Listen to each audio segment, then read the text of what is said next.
늙으면 다 부질없습니다. 평생 끌어안고 살았던 것들이 결국 짐이 됩니다.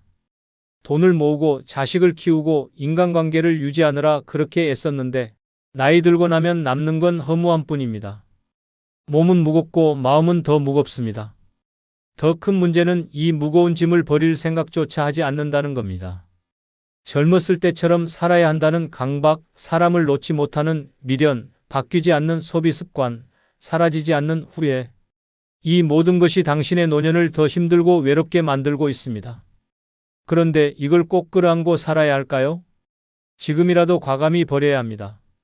쓸데없는 감정과 관계, 후회와 집착을 내려놓는 순간 인생이 훨씬 가벼워집니다. 노년에 행복한 사람과 불행한 사람의 차이는 간단합니다. 버릴 줄 아느냐 아니면 끝까지 짊어지고 가느냐의 차이입니다. 지금부터 늙어서 후회 없이 살기 위해 반드시 버려야 할 5가지를 알려드리겠습니다. 끝까지 보지 않으면 당신도 여전히 쓸데없는 짐을 지고 무거운 인생을 살아가게 될지도 모릅니다. 지금 당장 내려놓으세요. 구독, 좋아요 누르시면 시작하겠습니다. 첫 번째, 자식에게 기대하려는 마음을 버려야 합니다. 늙으면 자식이 나를 돌봐줄 거라 믿는 사람들이 많습니다. 하지만 그 믿음 위험합니다. 자식은 부모를 사랑할지 몰라도 부모 인생을 책임져 주지는 않습니다. 내가 키웠으니 나를 챙겨야 한다. 그렇게 생각하는 순간 노년의 삶은 자식의 손에 좌우됩니다. 기대가 크면 실망도 큽니다. 부모를 모시는 시대는 이미 끝났습니다. 자식은 자기 삶을 사느라 바쁩니다. 부모가 외롭다고 힘들다고 해서 무조건 곁에서 돌봐줄 수 없습니다. 처음에는 신경 써주다가도 시간이 지나면 점점 연락이 뜸해집니다. 서운함이 쌓이고 원망이 시작됩니다. 결국 부모 자식 간의 관계는 멀어지고 남는 것은 허탈함 뿐입니다. 더 큰 문제는 자식에게 집착하는 순간 인생이 좁아진다는 것입니다. 자식이 찾아오기를 기다리고 연락을 기다리면서 하루를 보냅니다. 스스로 할 수 있는 일도 자식이 해주길 바라면서 점점 무기력해집니다. 자식이 자신의 인생을 살아가는 것이 아니라 부모의 기대를 짊어지는 순간 부담이 됩니다. 결국 자식도 피곤해지고 부모도 외로워집니다. 경제적으로 자식에게 기대는 것도 위험합니다. 자식이 나를 부양해야 한다. 이렇게 생각하는 순간 자식과 부모의 관계는 돈으로 얽히게 됩니다. 자식도 부담스럽고 부모도 위축됩니다. 결국 부모는 눈치를 보며 살아야 하고 자식은 부모를 부담스러워하며 피하게 됩니다. 이런 관계가 계속되면 노년의 삶은 더 비참해질 수밖에 없습니다. 지금부터라도 자식에게 기대는 마음을 버려야 합니다. 자식이 챙겨주면 감사한 것이지 당연한 것이 아닙니다. 자식에게 의존하는 순간 내 삶은 내 것이 아니게 됩니다. 기대하지 않으면 서운할 일도 없습니다. 자식이 찾아오면 반갑고 오지 않으면 내 할 일을 하면 됩니다. 노년의 삶은 자식이 책임지는 것이 아니라 내가 책임지는 것입니다. 자식에게 기대는 마음을 내려놓는 순간 삶이 더 가벼워집니다. 기대하지 않으면 실망도 없습니다. 이제부터라도 내 삶을 내 손으로 살아야 합니다. 그럼 자식에게 기대했다가 비참해진 노인의 현실을 담은 실제 사례 한 편을 소개하겠습니다. 박 할머니는 평생 가족을 위해 헌신하며 살았습니다. 젊었을 때부터 자식만 잘 되면 내 인생은 성공한 거다라는 생각으로 살아왔습니다. 허리 한번 제대로 펴지 못하고 손에 물마를 날 없이 자식들을 뒷바라지했습니다. 좋은 대학 보내고 결혼시키고 집 사는 데까지 보태주었습니다. 자식이 잘 되면 결국 부모에게도 돌아올 거라 믿었습니다. 하지만 현실은 달랐습니다.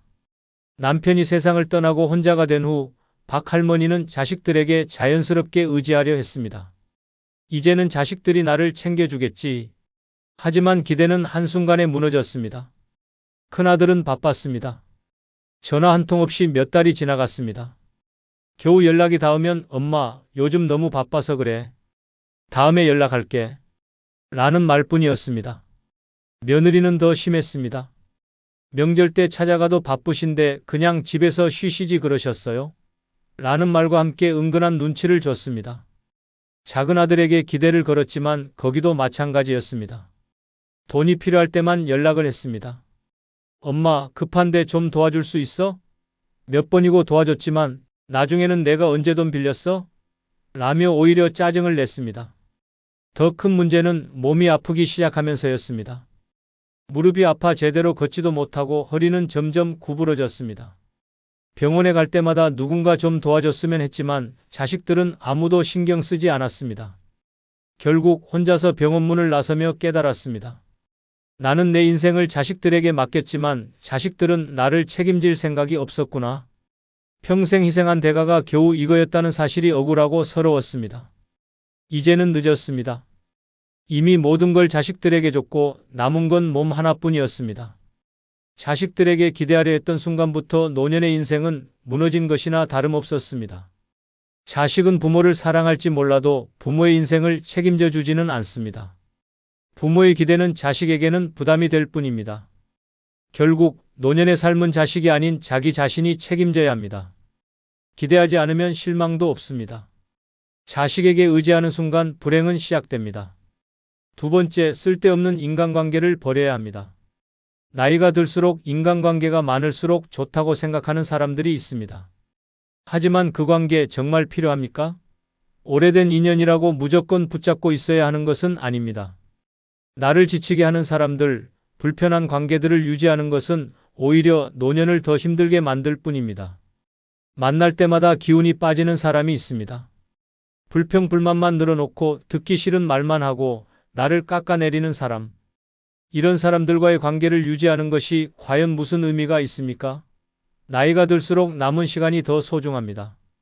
이런 사람들에게 시간을 빼앗기는 것은 스스로를 갉아먹는 것과 같습니다. 필요할 때만 연락하는 사람도 있습니다. 돈이 필요할 때, 부탁할 일이 있을 때만 전화하는 사람들.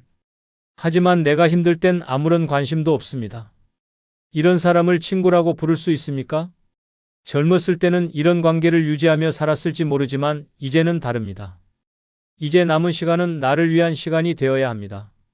자식보다 친구가 더 중요하다는 말이 있습니다. 맞는 말입니다. 하지만 진짜 친구가 아니라면 오히려 혼자가 더 낫습니다. 억지로 관계를 유지하는 것보다 혼자서 편하게 사는 것이 더 행복할 수 있습니다. 불필요한 모임, 의무적인 만남, 가식적인 관계는 이제 정리해야 합니다. 노년은 억지로 어울리는 것이 아니라 나와 잘 맞는 사람들과 편하게 지내는 것이 더 중요합니다. 관계를 버리는 것이 외로움을 의미하는 것은 아닙니다. 오히려 불필요한 관계를 정리해야 진짜 좋은 인연이 남습니다. 스트레스를 주는 사람, 나를 힘들게 하는 사람을 끊어내면 내 주변에는 오롯이 나를 아껴주는 사람들만 남게 됩니다. 그리고 나에게 필요한 사람들과 새로운 인연을 만들 기회가 생깁니다. 지금까지 그래도 오랜 인연인데 혼자 있긴 싫으니까 이런 이유로 불필요한 인간관계를 유지해왔다면 이제 그럴 필요 없습니다. 이제부터라도 나를 위한 삶을 살아야 합니다. 쓸데없는 인간관계를 버리는 순간 내 인생이 가벼워집니다.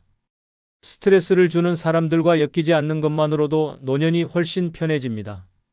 이제라도 내 곁에 진짜 필요한 사람들만 남기고 가짜 관계는 과감히 끊어야 합니다.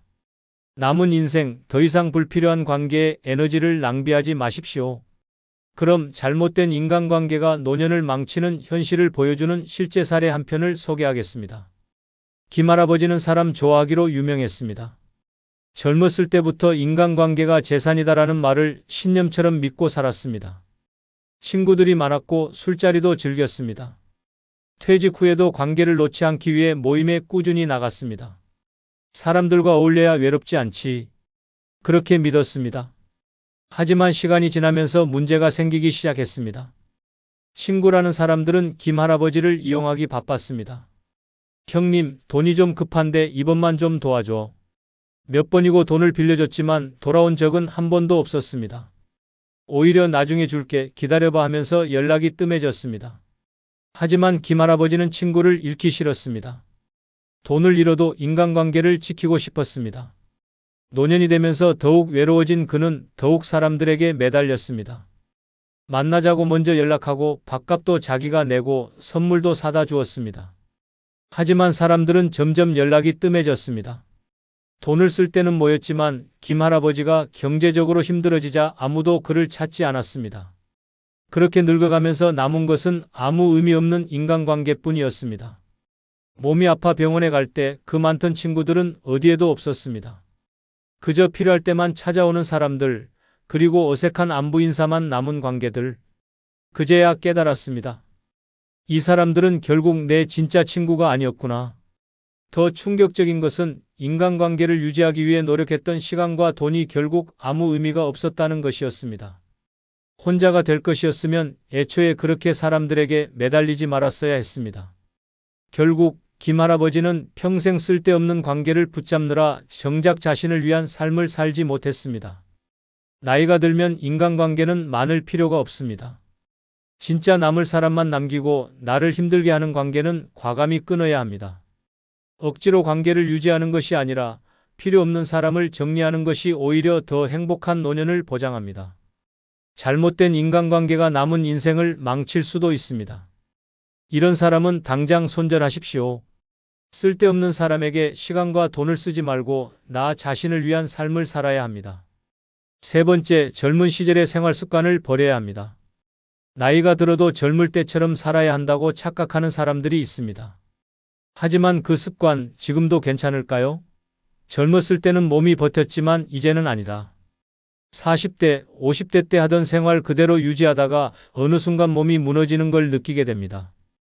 그런데도 습관을 바꾸지 않으면 노년은 병원 침대에서 보내게 될 것입니다. 늦게 자고 아무거나 먹고 몸을 혹사시키는 습관은 이제 버려야 합니다. 젊었을 때는 밤을 새도 견딜 수 있었고 기름진 음식도 잘 소화됐습니다. 하지만 이제는 다릅니다. 잠을 제대로 못 자면 하루 종일 피곤하고 기름진 음식 한 끼에 속이 더부룩하고 몸이 무거워지는 것을 느끼게 됩니다. 예전에는 안 그랬다고요? 맞습니다. 예전과 지금은 다릅니다. 돈 쓰는 습관도 바뀌어야 합니다. 젊었을 때처럼 무작정 쓰다 보면 노년에 쓸 돈이 없습니다. 쇼핑 중독, 필요 없는 물건 사들이기, 과한 지출 습관을 바꾸지 않으면 결국 노년에 돈 걱정하며 살아야 합니다. 젊을 때는 돈을 벌 수 있었지만 이제는 다릅니다. 버는 돈 없이 쓰기만 하면 끝이 보이지 않겠습니까? 사회생활에서의 태도도 바뀌어야 합니다. 젊었을 때처럼 모든 걸 내 힘으로 해결하려고 하다 보면 결국 몸만 축납니다. 이제는 주변의 도움도 받아야 하고 무리한 책임감도 내려놓아야 합니다. 내가 아니면 안 된다는 생각을 버려야 합니다. 이제는 내가 아닌 다른 사람들에게 맡길 것도 맡기고 내 몸을 먼저 챙겨야 할 때입니다. 젊었을 때처럼 살아야 한다는 착각이 노년을 망칩니다. 몸이 예전 같지 않은데도 무리하고 소비 습관을 바꾸지 못하고 모든 걸 스스로 해결하려는 태도를 버리지 못하면 결국 후회하는 순간이 오게 됩니다. 이제는 내려놓을 때입니다. 무리한 생활 습관을 버리고 내 몸을 먼저 생각하며 지출을 조절하는 습관을 가져야 합니다. 젊었을 때처럼 살겠다는 집착을 버리는 순간 내 노후는 훨씬 더 편안하고 건강해질 것입니다. 남은 인생, 내 몸과 내 삶을 가볍게 만들어야 합니다. 그럼 젊은 시절의 생활 습관을 버리지 못해 비참해진 노인의 현실을 잘 말해주는 실제 사례 한 편을 소개해드리겠습니다. 박 할머니는 평생 부지런히 살아왔습니다. 젊었을 때부터 나는 아직 건강하니까 괜찮습니다. 라며 밤늦게까지 일했고 끼니도 대충 때우며 살아왔습니다. 그 습관은 나이가 들어서도 변하지 않았습니다. 아침을 거르고 밤늦게까지 TV를 보고 몸이 아파도 참는 것이 익숙했습니다. 하지만 어느 날부터 몸이 이상해지기 시작했습니다. 계단을 오를 때마다 숨이 차고 다리가 무거웠습니다. 손발이 저리고 두통이 심해졌지만 조금 쉬면 괜찮아지겠지 라고 넘겼습니다. 병원에 가는 것은 귀찮았고 약을 챙겨 먹는 것도 불편했습니다. 젊을 때처럼 참고 견디면 된다고 생각했습니다.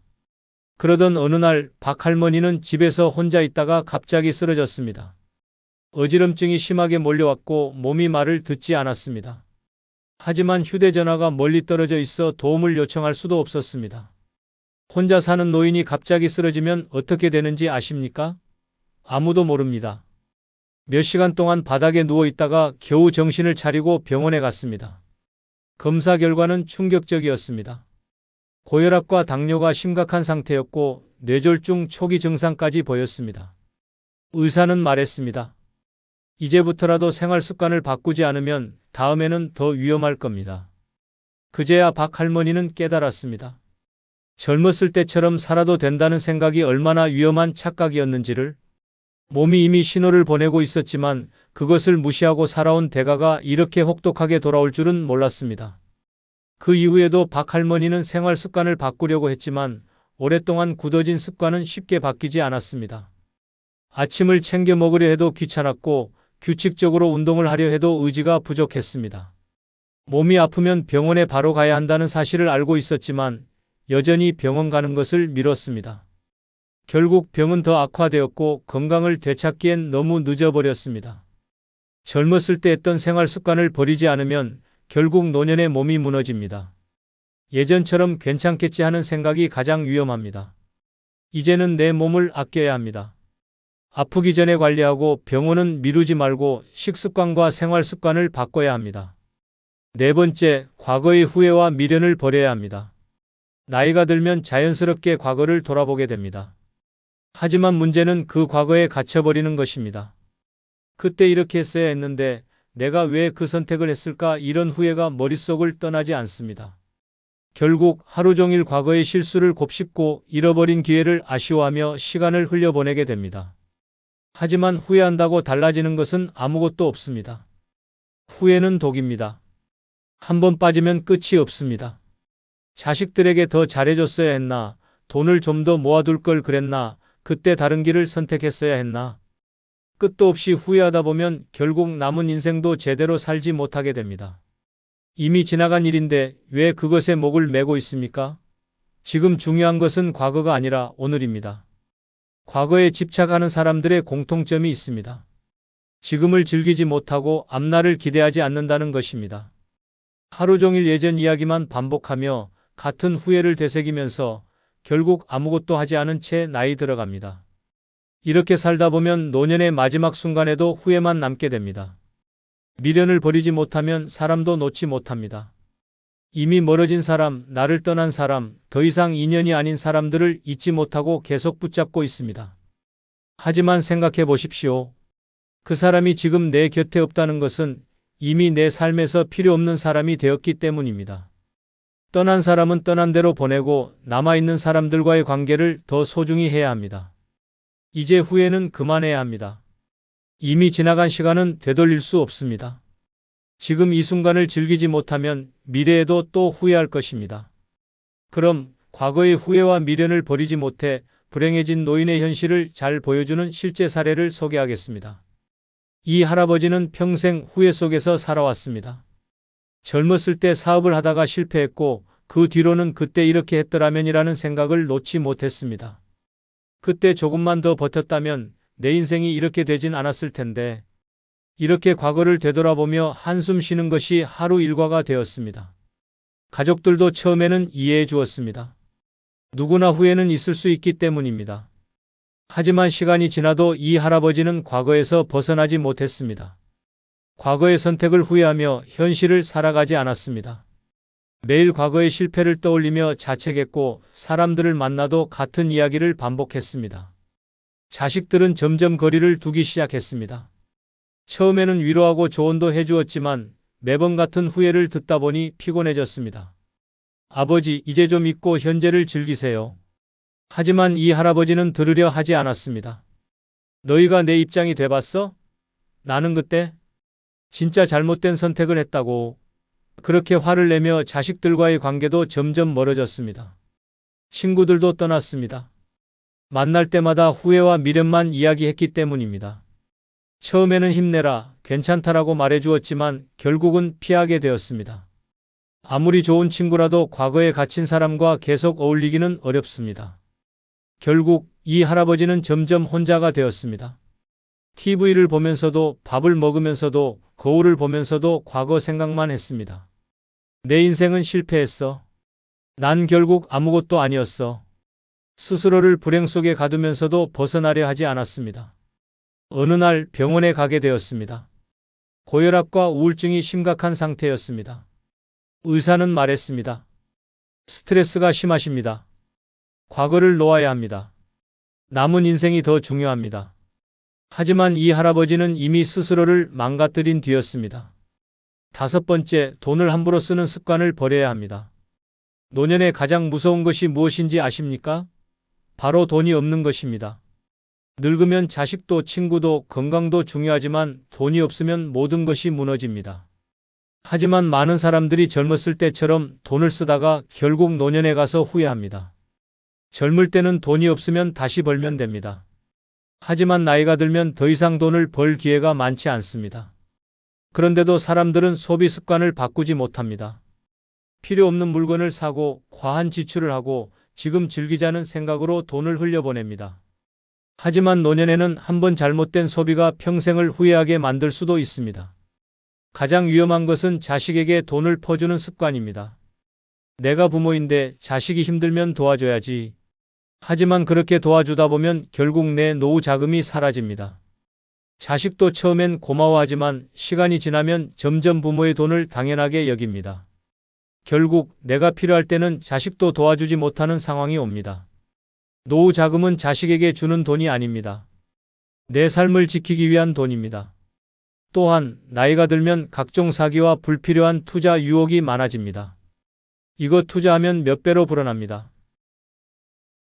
이런 말에 속아 돈을 날리는 경우가 많습니다. 노년에는 이르면 다시 채울 수 없습니다. 절대 쉽게 돈을 빼앗기지 말아야 합니다. 무엇보다 과한 지출을 줄이고 꼭 필요한 곳에만 돈을 써야 합니다. 값비싼 옷, 필요 없는 가전제품, 한두 번 쓰고 버리는 사치품에 돈을 쓰는 대신 건강, 생활 안정, 여유로운 취미 생활에 돈을 써야 합니다. 노년에는 돈을 어디에 쓰느냐가 행복을 결정합니다. 지금부터라도 돈을 지켜야 합니다. 노년에 돈이 없으면 내 인생도 내 것이 아닙니다. 돈이 있어야 선택할 수 있고 돈이 있어야 건강을 지킬 수 있으며 돈이 있어야 인간관계도 유지할 수 있습니다. 돈을 함부로 쓰는 습관을 버리는 순간 노후가 안전해집니다. 돈을 지키는 것이 곧 나 자신을 지키는 것입니다. 지금부터라도 내 돈을 지키고 내 삶을 지켜야 합니다. 끝으로 오늘 영상이 조금이라도 도움이 되셨다면 멤버십 가입해 주시면 더욱 좋은 영상으로 보답하겠습니다. 늘 건강하시고 행복하시길 기원합니다. 감사합니다. 늙어서 혼자 사는 사람만이 누리는 행복, 정말 그럴까요? 사람들은 말하죠. 혼자 살면 외롭고 고독하고 쓸쓸하다고. 그런데 그 말이 완전 틀렸다는 사실 알고 계셨나요? 사실 늙어서 혼자 사는 사람들이 진짜로 누리는 행복은 상상을 초월합니다. 누구의 눈치도 안 보고 원하는 대로 살 수 있다는 것만큼 큰 자유가 있을까요? 매일 아침 아무런 부담 없이 일어나서 내가 하고 싶은 일만 할 수 있다는 건 그야말로 천국입니다. 친구, 자식, 이웃 누구와도 비교하지 않고 내 인생을 내가 컨트롤할 수 있다는 것이 얼마나 대단한지 아시나요?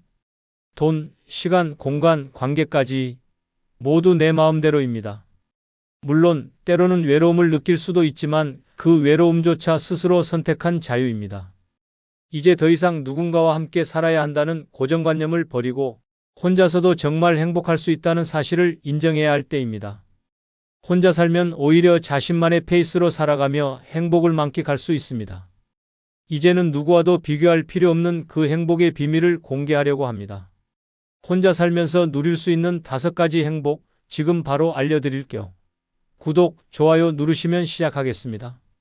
첫 번째 행복은 가고 싶은 장소만 갈 수 있고 만나고 싶은 사람만 만날 수 있는 자유입니다.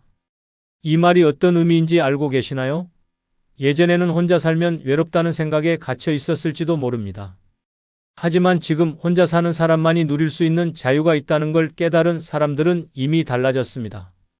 이제는 가고 싶은 곳에 가고 만나고 싶은 사람만 만나면서 전혀 신경 쓸 필요가 없는 삶을 살고 있습니다.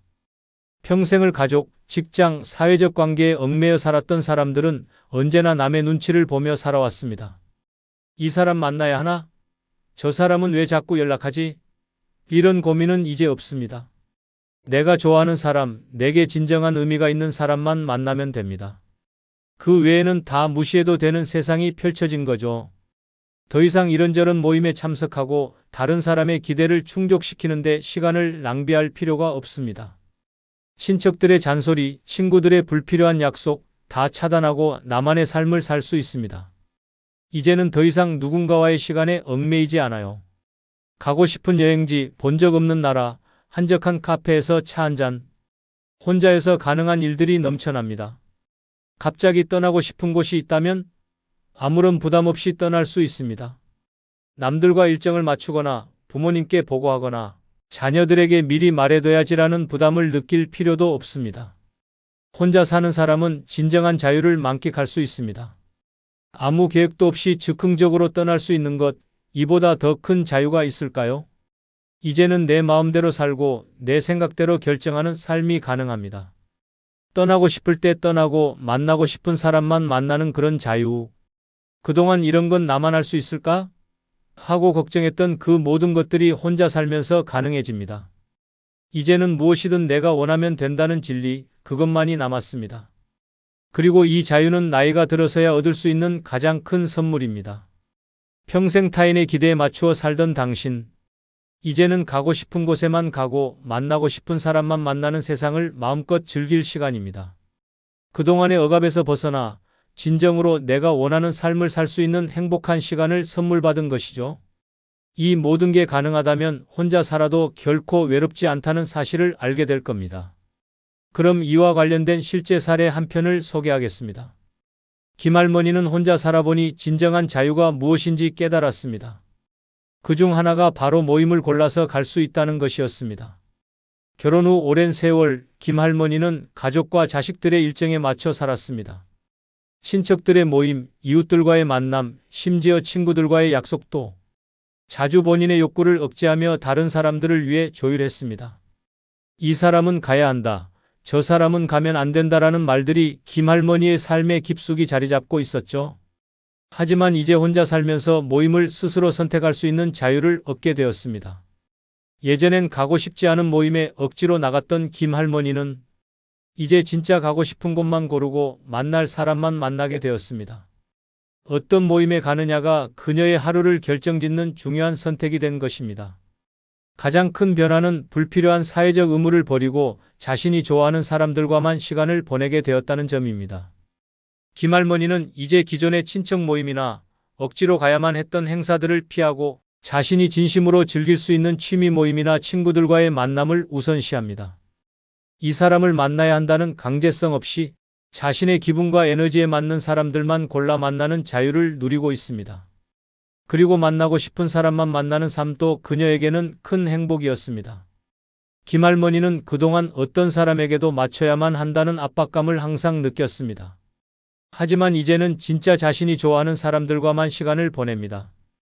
예전엔 친척들과 다른 이웃들과 억지로 맞추던 약속을 깨고 자신이 정말 좋아하는 친구와만 대화합니다. 그녀는 자신의 일정을 스스로 조정하며 더 이상 누구의 눈치도 보지 않습니다.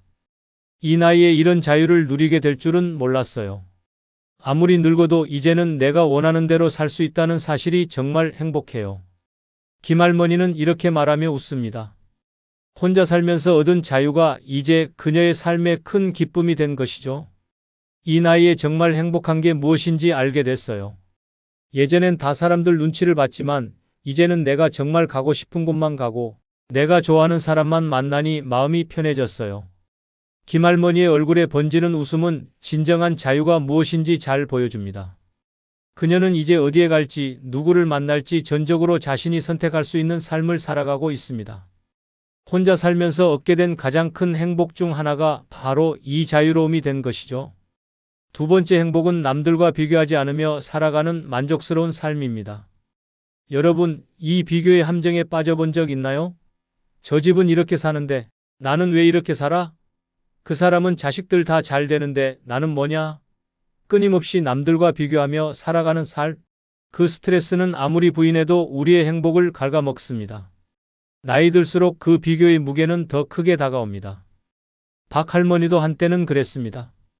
젊은 시절 모든 걸 남과 비교하며 살았던 박할머니는 늘 자신의 부족함을 느꼈습니다. 내 집은 왜 이렇게 좁을까? 이웃집 자식들은 다 성공했는데 내 자식들은 왜 이렇게 이런 생각들로 하루하루를 보내던 시절, 박할머니는 자기 자신을 의심하고 자존감을 잃어갔습니다. 하지만 혼자 살기 시작한 이후 박할머니의 삶은 완전히 달라졌습니다. 혼자 살면서 박할머니는 남들과 비교할 대상이 없다는 사실에 점점 더 편안함을 느꼈습니다. 아침에 일어나서 자신이 원하는 대로 하루를 시작하고 저녁엔 자기가 원하는 대로 일정을 마칩니다. 더 이상 남의 눈치를 볼 필요도 없고 누군가와 비교할 필요도 없습니다. 박 할머니는 이제 자신이 가진 것에 감사하며 하루하루를 살아가고 있습니다. 자신의 작은 집도 누가 뭐라 하든 자신만의 공간을 소중히 여기며 행복을 느낍니다. 자식들이나 이웃들이 뭐라고 하든 신경 쓰지 않습니다. 이제 박 할머니에게 중요한 건 자기 자신의 만족과 평화뿐입니다. 비교는 더 이상 필요 없습니다. 그냥 내가 원하는 대로, 내가 행복한 대로 사는 것이 최고라는 걸 깨달은 거죠. 박 할머니는 이제 매일 아침 거울 속에서 자신에게 이렇게 말합니다. 나는 나대로 괜찮고 내가 사는 방식대로 행복하다. 과거에는 남의 삶을 부러워하고 끊임없이 비교하며 살아왔지만 이제는 그 어떤 기준에도 얽매이지 않으며 스스로의 삶을 당당하게 살아가고 있습니다. 이것이 바로 노년에 혼자 사는 진짜 행복입니다. 남들과 비교하지 않고 자기 자신을 온전히 받아들이며 사는 삶이야말로 가장 큰 만족을 주는 삶입니다. 그 누구도 아닌 자기 자신과의 경쟁에서 승리한 사람만이 누릴 수 있는 최고의 행복이죠. 그럼 이와 관련된 다른 사례 한 편을 소개하겠습니다. 김할머니는 남들과 비교하지 않으며 살아가는 만족스러운 삶을 진정으로 깨달은 사람입니다. 젊었을 때는 자식들의 성적, 친척들의 집안 일, 친구들의 사회적 지위까지 신경 썼습니다. 누가 더 잘 살고 누가 더 많은 것을 가졌는지 늘 비교하며 자신을 평가하곤 했습니다. 하지만 그게 얼마나 무의미한 일인지 깨닫고 나서는 인생이 훨씬 더 가벼워졌습니다. 어느 날 김할머니는 동네에서 예전에 친하게 지내던 이웃을 만났습니다. 그 사람은 여전히 바쁘게 살고 있었습니다. 집을 새로 장만했다고 자랑하고 자식들이 큰 회사에 다닌다고 떠들며 그래도 나도 이제는 어느 정도 여유가 생겼어요 라고 말했습니다. 김할머니는 그 말을 듣고도 전혀 흔들리지 않았습니다. 그저 웃으며 잘 살고 있네라고 했을 뿐 그 사람의 삶을 따라 하겠다고는 꿈에도 생각하지 않았습니다. 그날 집에 돌아와 앉아서 김할머니는 자신에게 묻기 시작했습니다. 나는 왜 남들과 비교하며 살아왔을까? 결국 그녀는 깨달았습니다. 그게 전혀 중요하지 않구나. 자식들의 성공도 남의 집안 형편도 결국 그 사람들의 문제일 뿐 자신의 행복은 자신만의 길에서 찾아야 한다는 사실을 알게 된 것입니다. 그 순간부터 김할머니는 더 이상 남들과 비교하지 않았습니다. 김할머니는 자신만의 기준으로 만족하며 살아가기로 결심했습니다. 예를 들어 예전엔 친구들이 다들 해외여행을 가면 자기도 가야 할 것 같다는 강박에 시달렸습니다. 하지만 지금은 난 내 몸에 맞는 곳에서 즐기면 되라며 자신만의 여행을 즐깁니다. 가까운 공원에서 산책을 하거나 동네 맛집에서 혼자 식사를 하며 자신의 속도대로 살아가는 게 더 이상 비교할 필요가 없는 즐거움이 되었습니다. 김할머니는 이제 매일을 비교하지 않고 살아갑니다. 그녀는 다른 사람들의 삶을 존중하면서도 자신의 삶에서 느낄 수 있는 소소한 행복을 더욱 소중히 여깁니다. 이제야 비로소 남들과 비교하지 않는 만족스러운 삶을 진정으로 누리고 있는 거죠. 세 번째 행복은 누구의 눈치도 보지 않고 내 마음대로 살 수 있다. 입니다. 이 말 간단해 보이지만 그 자유를 맛본 사람만이 알 수 있습니다. 그 자유는 그야말로 금 같은 가치입니다. 혼자 살면 정말 모든 것이 내 손 안에 있습니다. 오늘 먹고 싶은 거? 뭐든지, 하고 싶은 취미? 아무 시간에나 시작하면 됩니다. 왜? 아무도 뭐라 하지 않기 때문입니다. 누구에게나 하루는 24시간입니다. 하지만 누군가와 함께 살다 보면 그 시간도 타인에게 맞춰져야 합니다. 상대방이 뭐 하고 싶어 하면 그걸 맞춰줘야 하고 그에 따라 내 계획은 미뤄지기도 합니다. 그러나 혼자 살면 그런 것과는 전혀 무관합니다. 자신이 원하는 대로 원하는 만큼 자유롭게 시간을 쓸 수 있습니다. 좋아하는 드라마를 하루 종일 몰아서 보거나 자정이 넘어도 마음 가는 대로 산책을 떠날 수 있습니다. 아무도 왜 그렇게 늦게 들어가? 혹은 왜 이렇게 늦게 일어나? 라고 묻지 않습니다. 눈치를 보지 않아도 되기 때문에 그 누구보다 자기 자신을 위한 시간을 마음껏 쓸 수 있습니다. 그 자유는 그 어떤 금전적 보상보다 값집니다. 타인의 의견이나 기대를 전혀 신경 쓰지 않으니 더 이상 본인에게 불필요한 부담을 주지 않습니다.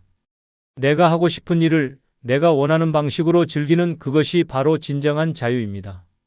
어쩌면 인생에서 가장 소중한 이 자유를 위해 많은 사람들은 타협하며 살아왔을지도 모릅니다. 그러나 혼자 살면 그 누구도 방해할 수 없는 그저 내 시간, 내 공간, 내 삶을 누릴 수 있습니다. 결국 혼자 사는 삶은 자기 자신을 위한 삶을 의미합니다.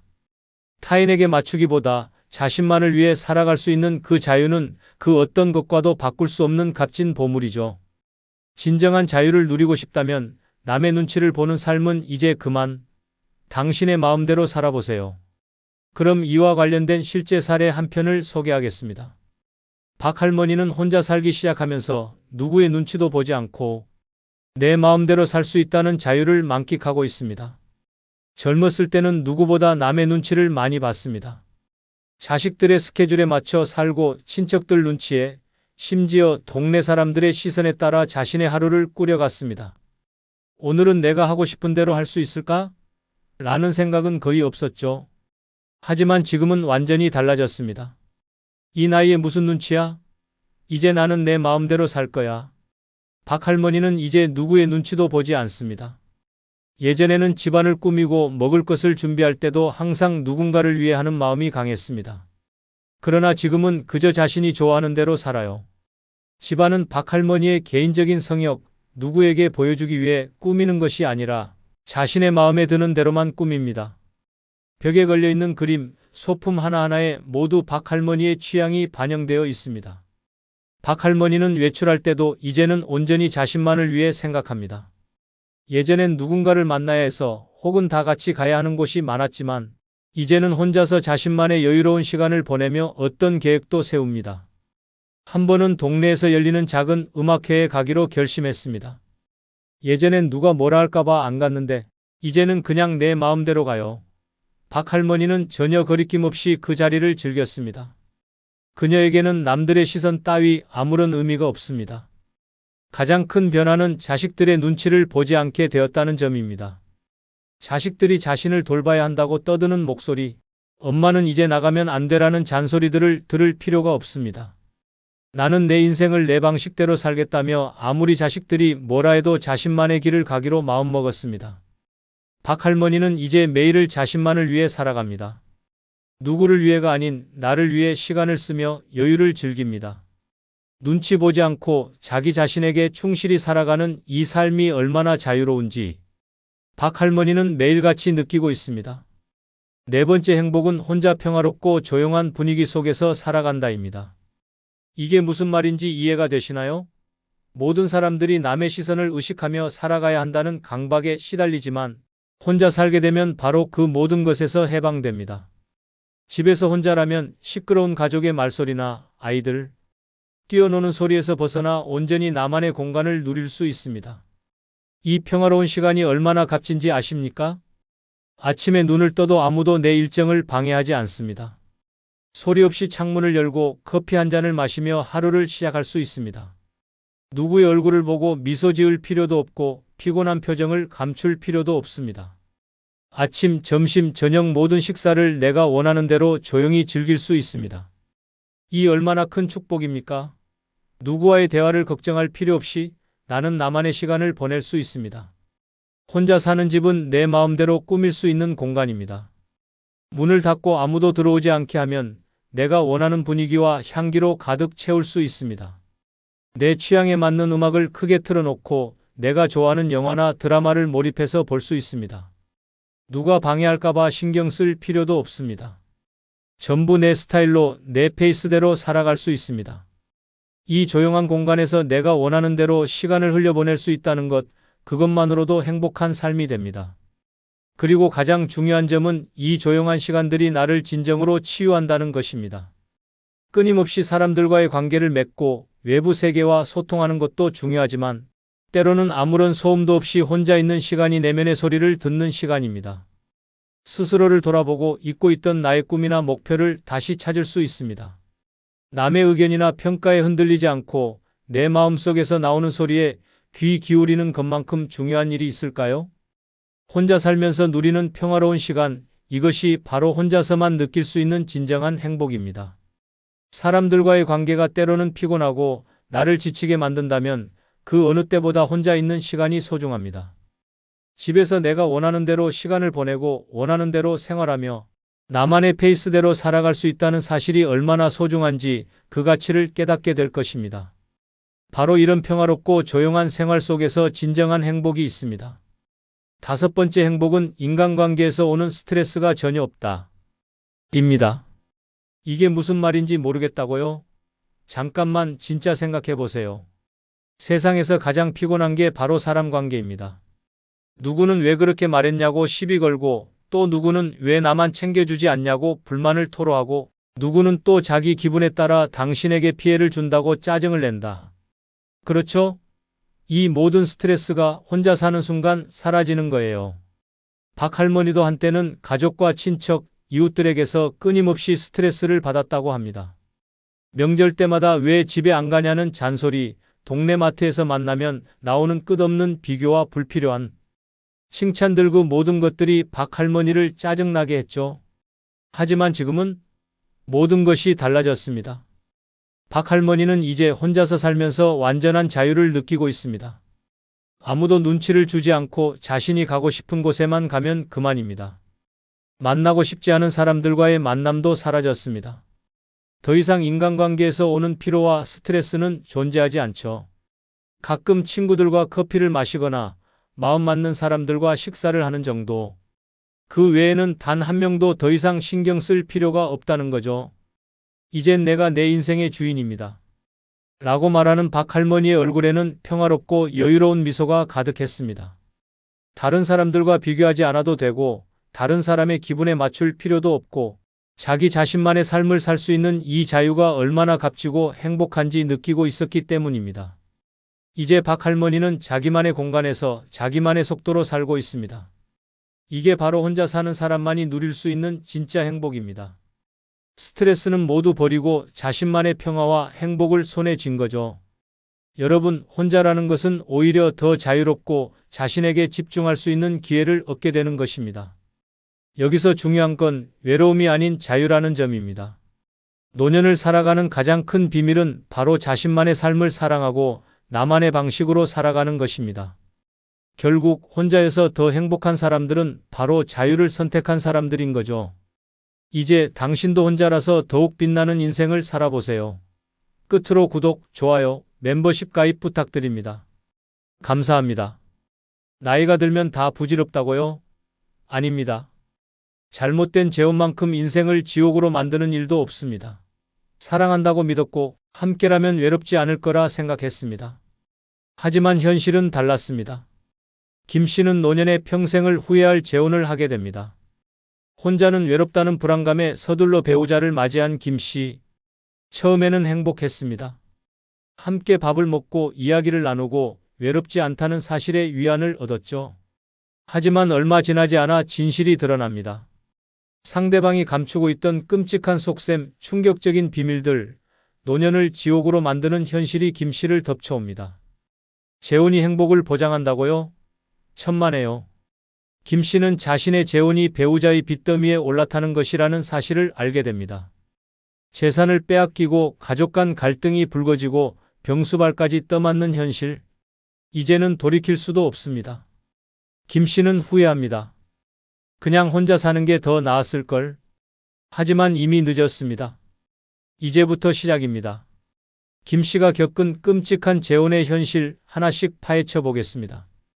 노년의 재혼을 꿈꾸는 사람이라면 이 이야기를 끝까지 보십시오. 잘못된 선택 하나가 남은 인생을 어떻게 망칠 수 있는지 똑똑히 알게 될 겁니다. 구독과 좋아요 누르시면 시작하겠습니다. 김 씨는 70세에 재혼을 결심했다.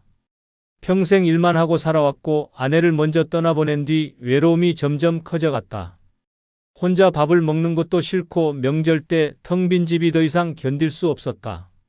남들처럼 나도 누군가와 다시 함께할 수 있을까?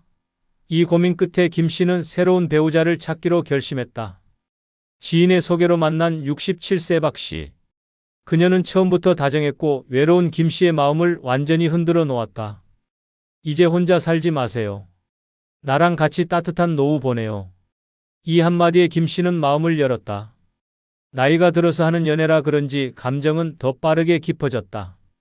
손을 잡고 공원을 거닐며 함께 시장을 보러 다니며 김 씨는 마치 다시 젊어진 기분이었다. 이제 외로울 일 없겠다. 그렇게 그는 생각했다. 하지만 그게 얼마나 위험한 착각이었는지 그때는 몰랐다. 결혼 후 행복한 시간은 고작 한 달뿐이었다.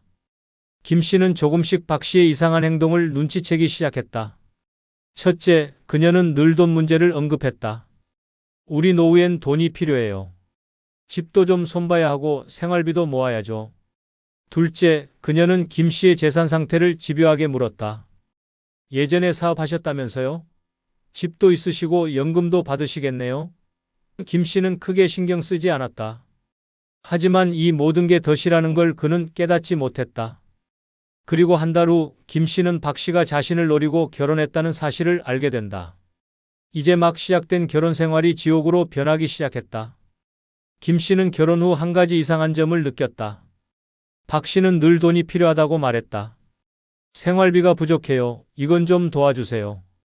김 씨는 애초에 돈을 넉넉히 준비한 상태였기에 왜 돈이 계속 모자란 거지? 라는 의문이 들었다. 그러던 어느 날 그는 충격적인 사실을 알게 된다. 박 씨는 그에게 빚을 지고 있었다. 그것도 단순한 생활비 대출이 아니라 과거의 사업 실패로 인해 남은 엄청난 빚이었다. 김 씨는 이 사실을 박 씨에게 직접 들은 게 아니라 박 씨 몰래 우연히 본 우편물에서 알게 되었다. 그 편지에는 빚 독촉장이 있었다. 이게 다 뭐야? 김 씨가 따져 묻자 박 씨는 처음엔 당황하다가 이내 태연하게 말했다. 아, 그거요? 예전에 좀 힘들 때 빚을 졌어요. 근데 걱정하지 마세요. 내가 해결할 거예요.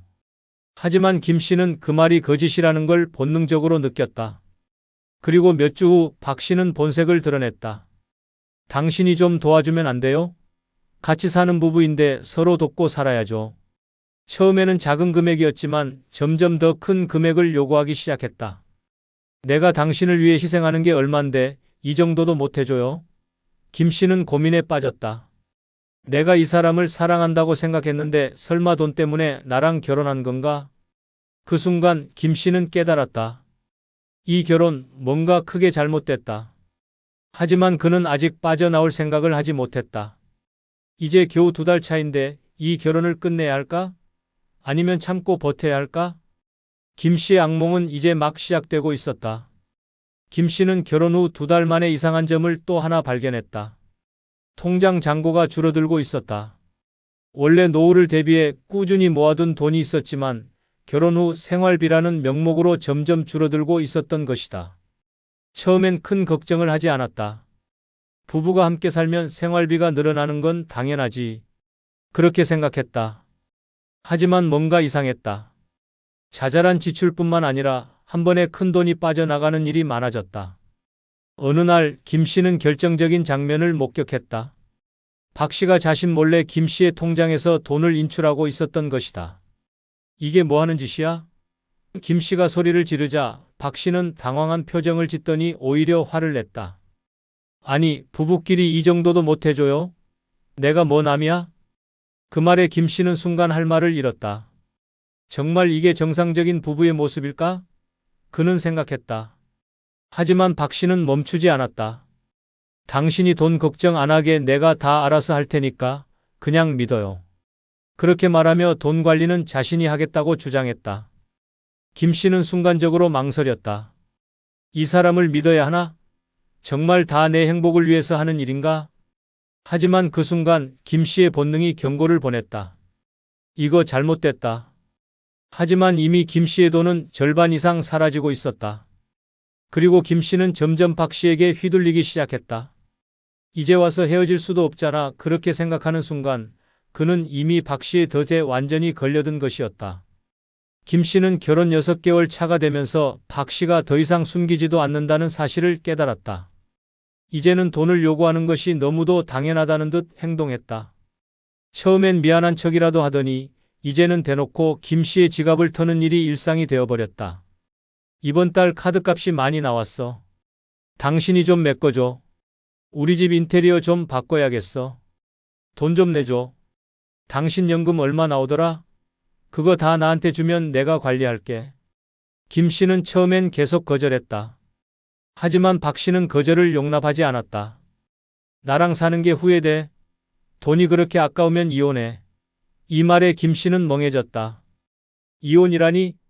처음에는 함께하면 외롭지 않을 거라 생각하고 시작한 결혼인데 이제는 돈 문제로 협박을 받는 신세가 된 것이다. 그리고 결정적인 사건이 터졌다. 어느 날 김 씨가 은행에 갔다가 동네 주민에게 뜻밖의 이야기를 듣게 되었다. 아이고 아저씨, 부인 되시는 분이 여기 은행에서 당신 앞으로 대출 받을 수 있는지 문의하셨던데요. 그 순간 김 씨는 머리가 띵해졌다. 박 씨가 김 씨의 이름으로 돈을 빌리려 했다는 것. 김 씨는 그제야 박 씨가 처음부터 돈을 노리고 결혼했다는 사실을 확신하게 되었다. 하지만 이미 늦었다. 이제 김 씨는 완전히 박 씨의 덫에 걸려버린 상태였다. 빠져나갈 방법은 없을까? 이 결혼을 깨고 다시 자유를 찾을 방법은 없는 걸까? 김 씨의 악몽은 이제 점점 더 깊어지고 있었다. 김 씨는 이제 벼랑 끝에 서 있었다. 박 씨가 자신의 이름으로 대출을 받으려 했다는 사실을 알고 나서야 이 결혼이 완전히 잘못되었다는 걸 확신했다. 집도 박 씨가 반은 자기 몫이라고 주장하고 있었다. 심지어 김 씨가 조금이라도 반항하려 하면 박 씨는 더 큰 목소리로 소리를 질렀다. 내가 당신한테 얼마나 잘했는데 이제 와서 날 버리겠다고? 나 없이 살 자신 있어? 당신 혼자 살다가 죽으면 장례나 치러줄 사람 있겠어? 김 씨는 그 말을 듣고 멍해졌다. 맞는 말 같기도 했다. 지금 박 씨와 헤어진다면 다시 혼자가 되는 것이다. 그런데 생각해보니 이 결혼을 유지한다고 해서 행복할 것도 없었다. 박 씨는 김 씨를 진짜 남편으로 생각하지 않았다. 그저 돈줄로만 보고 있었을 뿐. 김 씨는 점점 극단적인 생각을 하기 시작했다. 이대로 죽을 때까지 돈만 뜯기다가 끝나는 걸까? 그냥 내 모든 걸 포기해야 할까? 그런 고민이 머릿속을 가득 채웠다. 그러다 어느 날 결정적인 사건이 터졌다. 김 씨는 우연히 박 씨가 다른 사람과 통화하는 것을 듣게 되었다. 응, 돈은 거의 다 정리했어. 이제 저 인간이 남은 집까지 내주면 끝이야.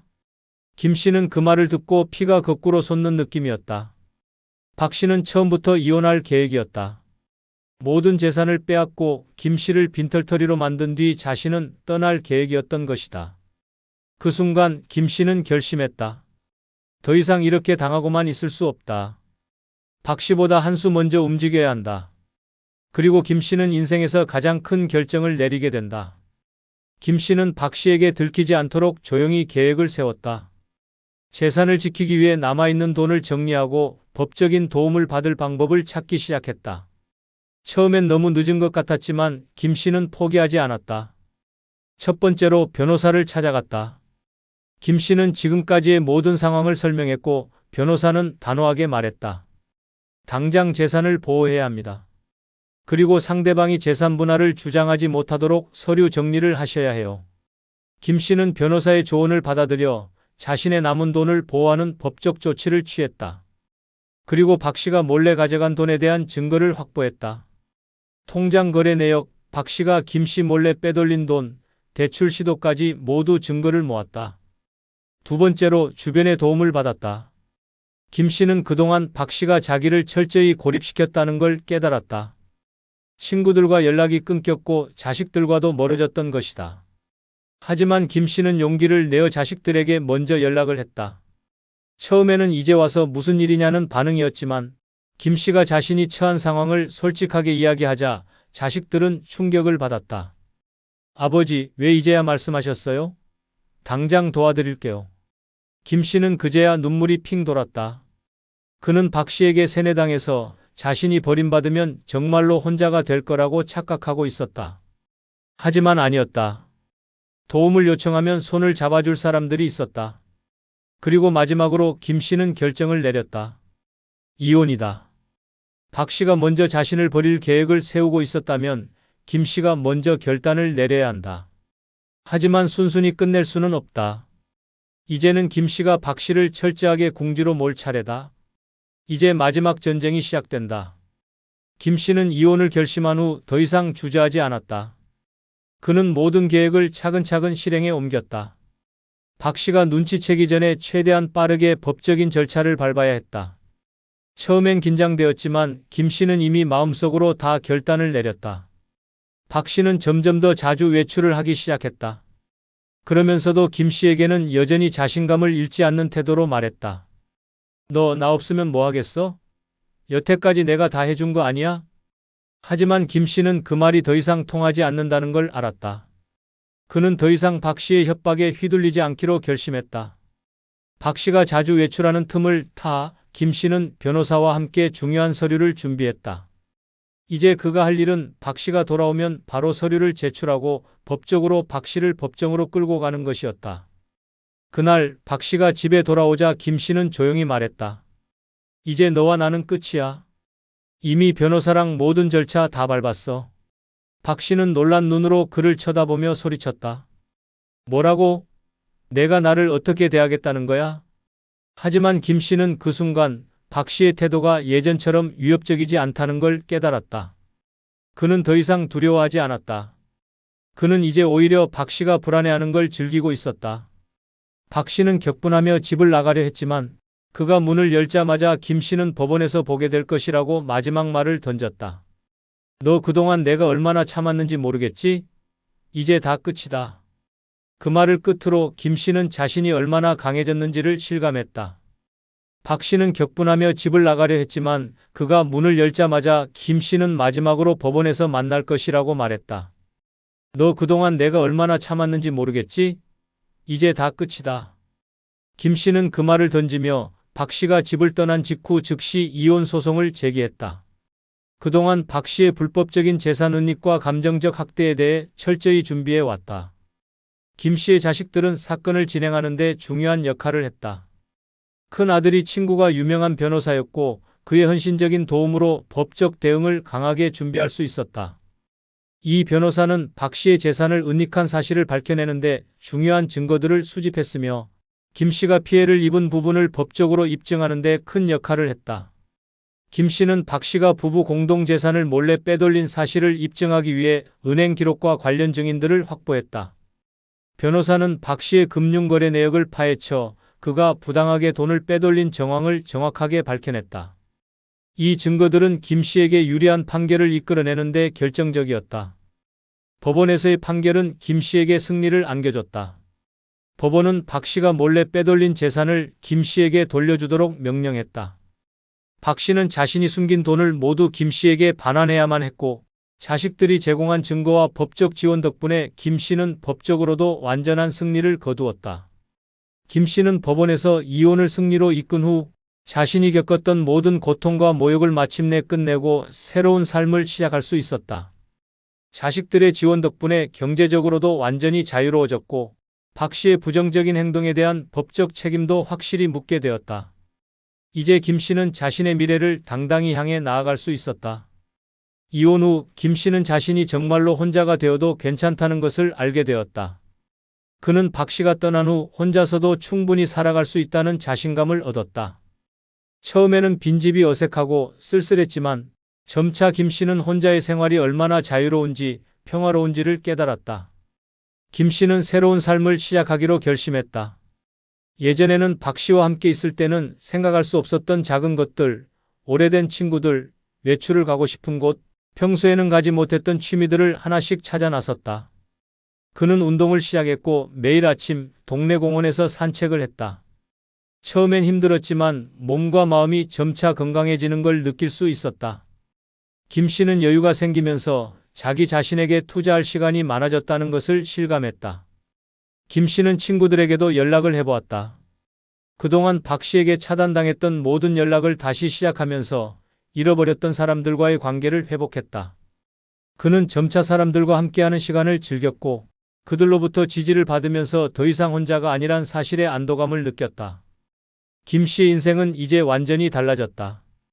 그는 더 이상 박 씨의 그늘에서 살아가고 있지 않았다. 오히려 그녀가 떠난 후 더 행복하고 자유로운 삶을 살아가고 있었다. 김 씨는 자신이 과거의 삶에서 얼마나 많은 것들을 놓쳤는지를 깨닫고 이제는 그 모든 것을 되찾기 위해 노력했다. 김 씨는 마지막으로 자신에게 이렇게 말했다. 이제부터는 내가 주인공인 삶을 살아야겠다. 아무도 나를 억제할 수 없다. 이제 김 씨는 진정한 자유와 행복을 만끽하며 살아간다. 65세 박 씨는 아내를 먼저 떠나보낸 후 10년 넘게 혼자 살아왔다. 처음에는 자유로운 혼자만의 생활이 편했지만 시간이 지날수록 외로움이 커졌다.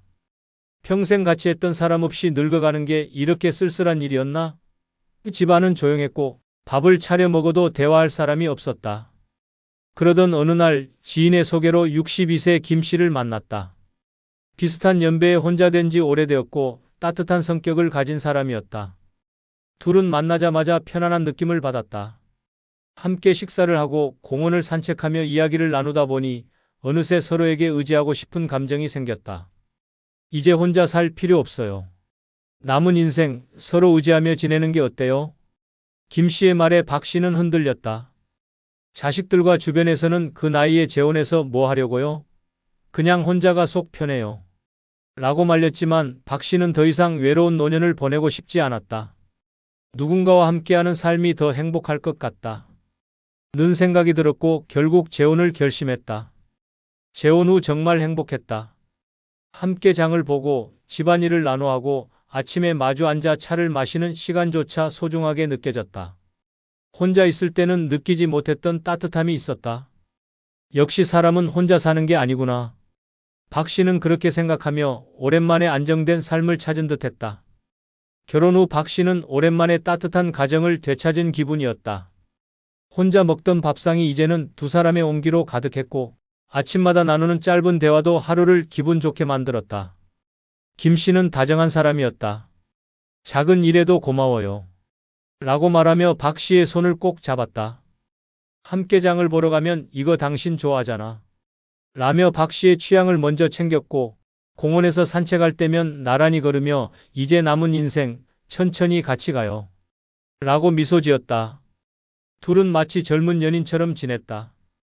날이 좋으면 근처 공원에 나가 벤치에 앉아 도란도란 이야기를 나눴고 비 오는 날에는 따뜻한 차 한 잔을 두고 창밖을 바라보며 시간을 보냈다. 박 씨는 이렇게 나이 들어도 사랑을 할 수 있구나. 라고 마음 깊이 행복을 느꼈다. 매일 아침 두 사람은 마주 앉아 커피를 마시며 오늘은 뭘 할까? 이야기했다.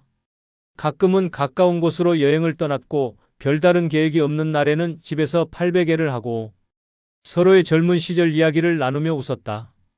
외롭던 지난 시간들이 무색할 정도로 박 씨는 새롭게 얻은 삶을 만끽하고 있었다. 이제 더 이상 외롭지 않았다.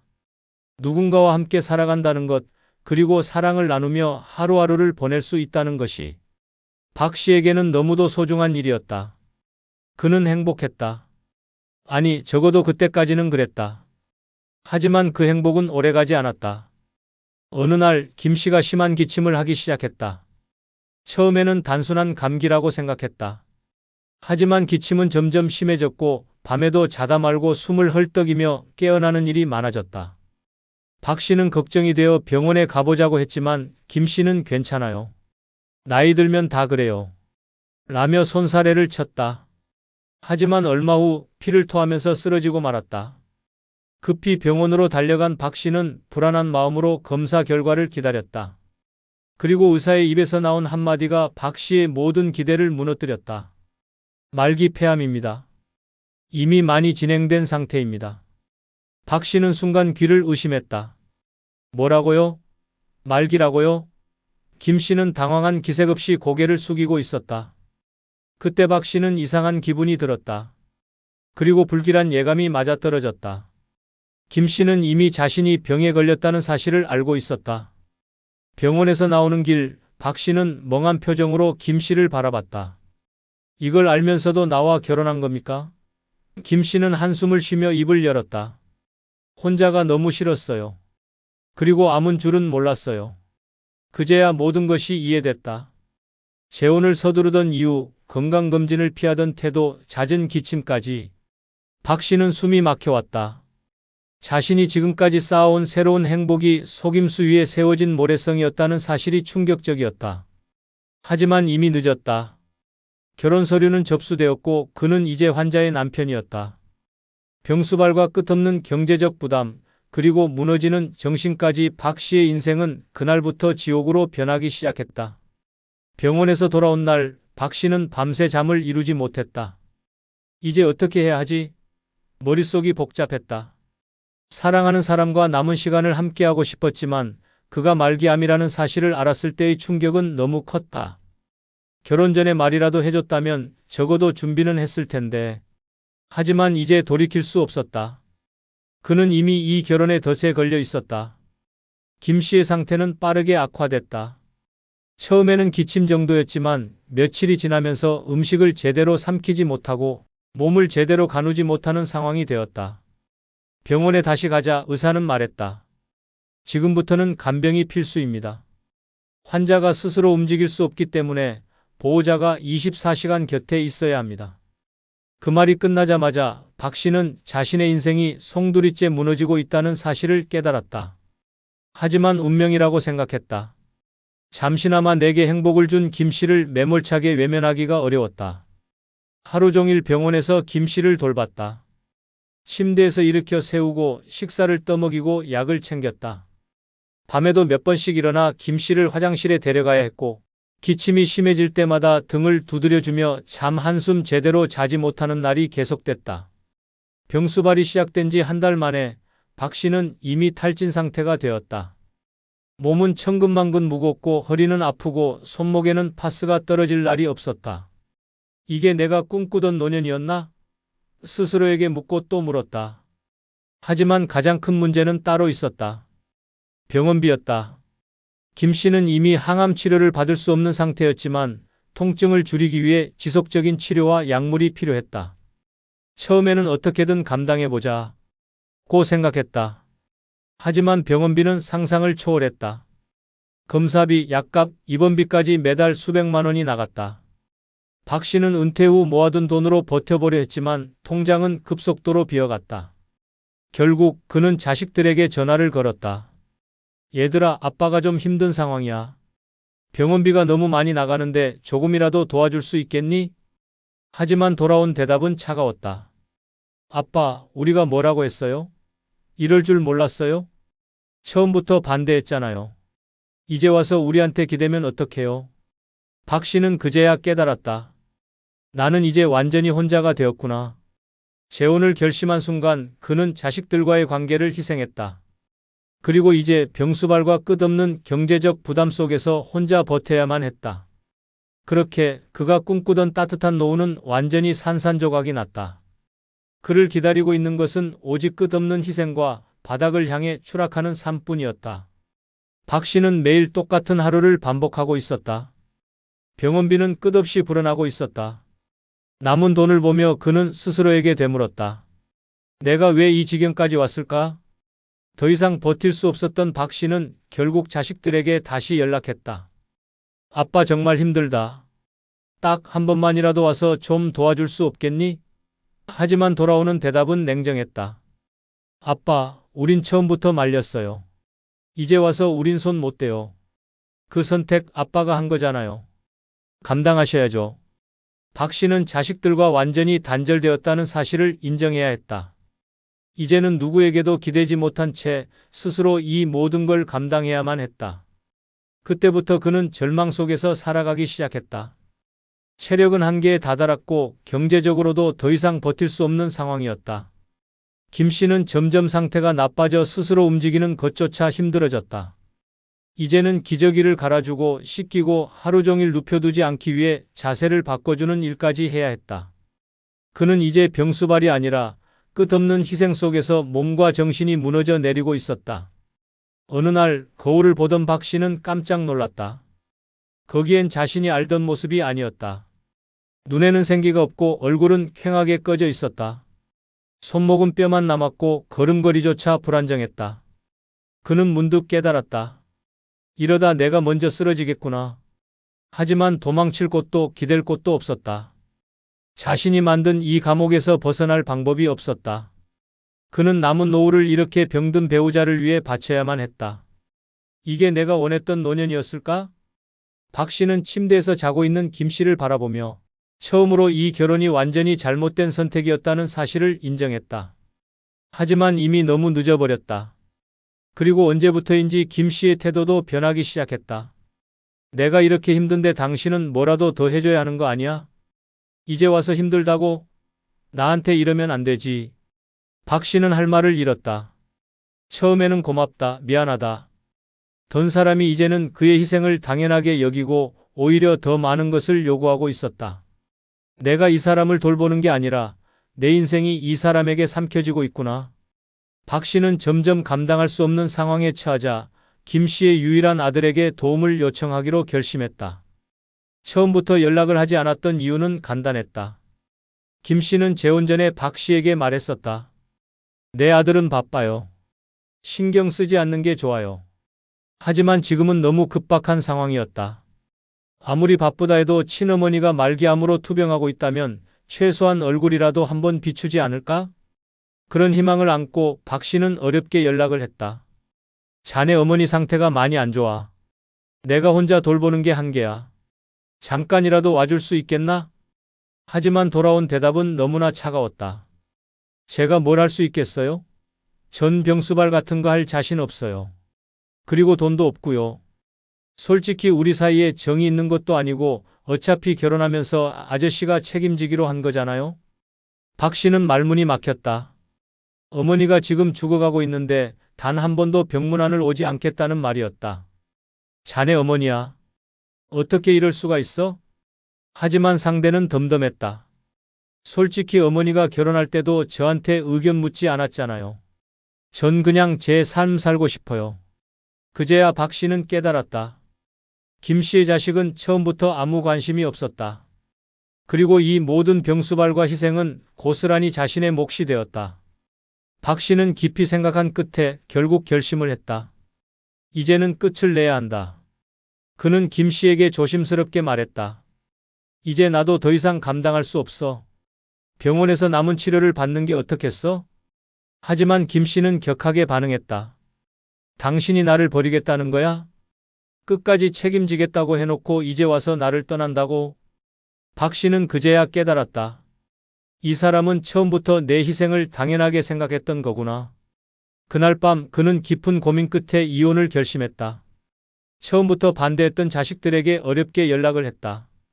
아빠, 결국 이렇게 될 줄 알았어요. 지금이라도 늦지 않았으니까 빨리 정리하세요.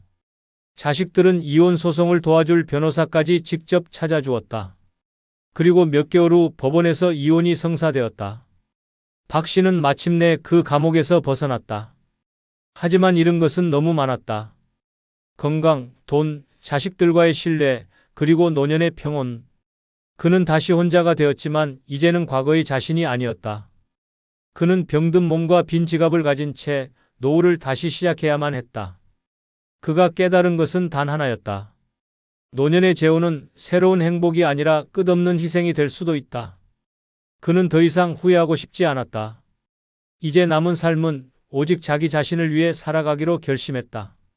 끝으로 구독과 좋아요 부탁드립니다. 다음에 더 좋은 영상으로 뵙겠습니다.